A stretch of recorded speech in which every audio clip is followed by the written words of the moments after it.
President Joe Biden is taking his Bring It On energy on the road after a fiery State of the Union address in which he laid out the choice facing voters in November.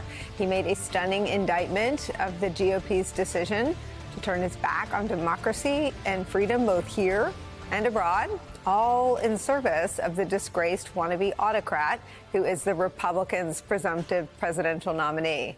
President Joe Biden will soon be making remarks in Pennsylvania. Pennsylvania, of course, is central to his hopes of prevailing in November. Now, if today's speech is anything like what we saw last night from the president, he will take a blowtorch to his opponent and the Republican Party, standing before Congress in front of some of the very same people who aided and abetted Donald Trump in trying to overturn the 2020 election, in the very scene of the crime that is the January 6th insurrection.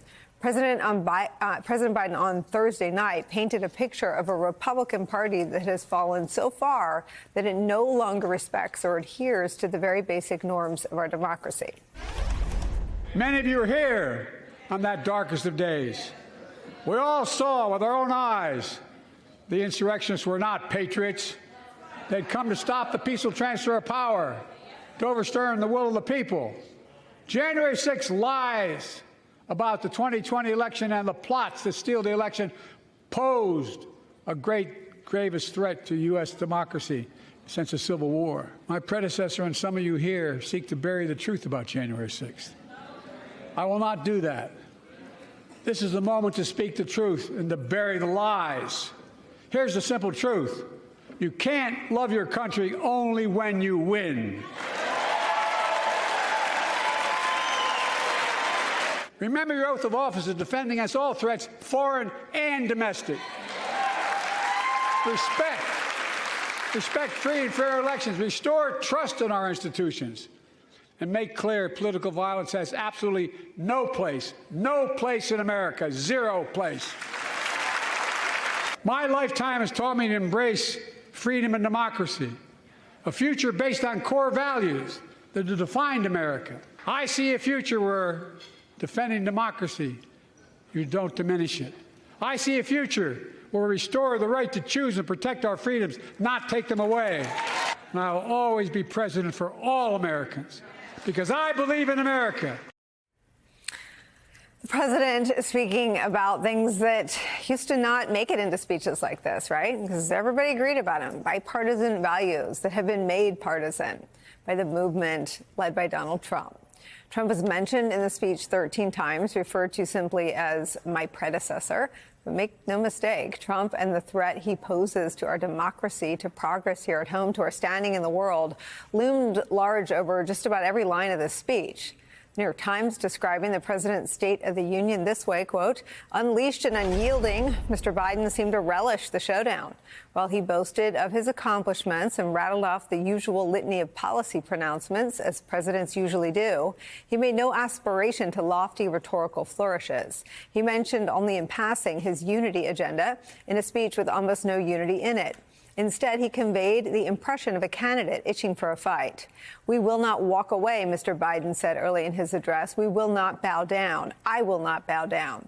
He was speaking at that moment specifically about the fight against Putin and Russia, but he seemed to also intend it for the fight for his own presidency. President Joe Biden coming out swinging against Donald Trump and the GOP in a speech that laid out in the bluntest terms to date the stakes in the upcoming election for our democracy and freedom at home and abroad. It's where we start today. With us at the table, New York Times editorial board member, MSNBC political analyst Mara Gay is here, plus MSNBC national affairs analyst John Heilemann is here, the host of Politics Nation here on MSNBC, and the president of the National Action Network, the Rev Al Sharpton's here.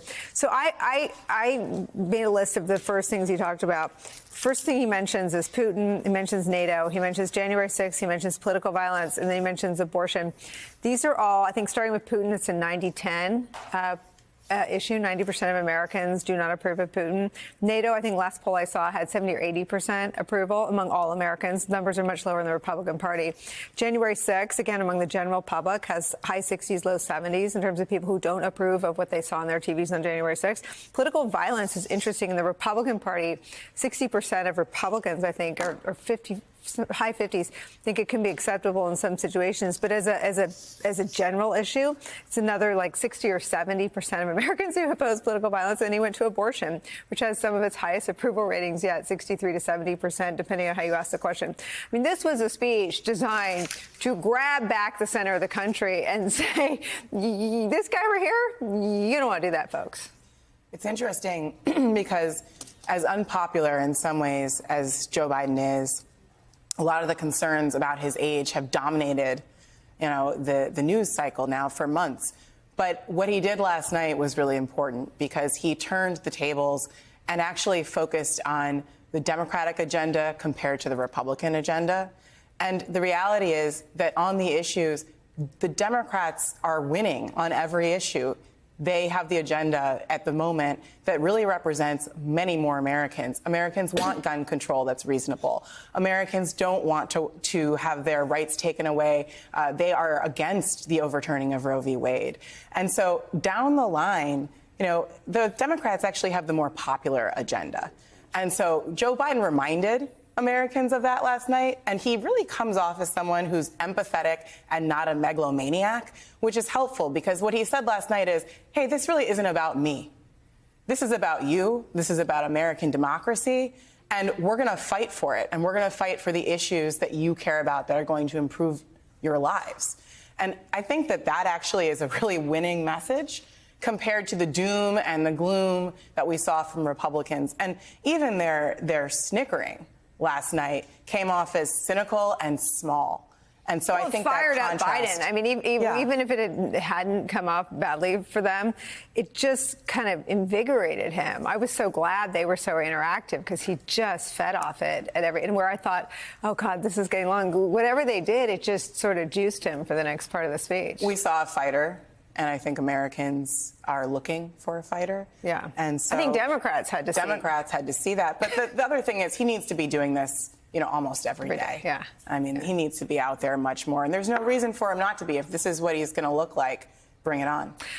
So I don't know how many of the old adages of politics still hold, but at least when I worked on campaigns, if you're an incumbent, you need the election to be a choice. If it's a referendum, it's no bueno for your political fate. He laid out the choice as expertly as any incumbent president has ever done ahead of a general election. Yeah, I think that's right. And I don't want to, States of the Union, we have a couple different audiences, right? There's the audience, which is the actual viewers and voters, and that you can make a case on your agenda, and you can make a case on choice versus the referendum issue. And those are effective if they are then prosecuted consistently over the course of days and weeks and months into the future. There's this other audience for the State of the Union, which is the filter. It's us and the mainstream media, the ideological partisan media, the Democrats, Democratic insiders, Republican insiders, right? And those people had one thing they were looking at last night. None of the rest of this mattered. It had become a speech about, is Joe Biden capable of running, of doing this? And that's, you can talk about why we got to that point, but that was the thing. It was a binary thing. He was either going to come out there and people were going to go, yeah, okay, he can do this, or not. Republicans made a huge mistake. And not just Republicans themselves, but their apparatchiks in the right-wing media, who set the bar at, he's a corpse. He could dribble on his shirt on this thing. This guy is he's not compos mentis anymore. The bar was set low, and not only did Biden clear that low bar, but soared way above it in terms of the energy, the aggression, the aggressiveness, the prosecutorial nature of it, just even the speed of it. Did he stumble a few times? Yes, although I will say it makes the point that he should be out there doing this all the time because no one's talking about the few moments when he stumbled or stuttered or whatever. It just was like what you got was, the New York Post headline today, he's alive. And that is not a small thing in this moment where Democrats are panicking, Republicans are licking their chops, to basically walk home and have everybody go, okay, the idea that this guy is just feeble and incapable and going to make an idiot of himself in this race, that, at least for this news cycle, that is now gone. And you can tell, the reason you can tell it's gone is because the way the Republicans decided to attack him, which was the speech is too partisan, he's talking too fast, he's yelling too loud. nobody saying yesterday, nobody saying, boy, Joe Biden looked old. Boy, Joe Biden looked feeble. Didn't hear that from anyone. Even the far right people were not saying that last night.